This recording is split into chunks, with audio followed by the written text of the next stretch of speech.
C'était l'une des priorités lors du G7 de Biarritz, les incendies en Amazonie, 20 millions de dollars d'aide débloqués. Oui, sauf que Brasilia la refuse cette aide. Ce matin, l'un des plus hauts dirigeants brésiliens assure que les feux sont désormais sous contrôle et surtout Julien Pierce.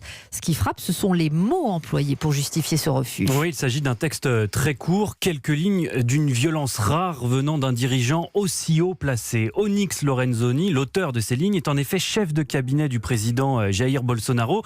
C'est tout simplement l'équivalent de notre Premier ministre. Voilà ce qu'il écrit sur son blog. Nous remercions le G7 pour son aide, mais ses moyens seront peut-être plus pertinents pour reforester l'Europe. Dans ce texte, c'est le président français qui est ouvertement ciblé. Macron n'arrive même pas à éviter l'incendie prévisible de Notre-Dame et il veut nous donner des leçons, raille le dirigeant brésilien qui ajoute « Macron a beaucoup à faire chez lui, notamment dans ses colonies », référence aux départements et territoires d'outre-mer dont fait partie la Guyane française, frontalière du Brésil. Alors pour le moment, aucune réaction de la part du président de la République, Emmanuel Macron, qui avait déploré hier les propos, je cite, extrêmement irrespectueux de Jair Bolsonaro à l'encontre de son épouse Brigitte.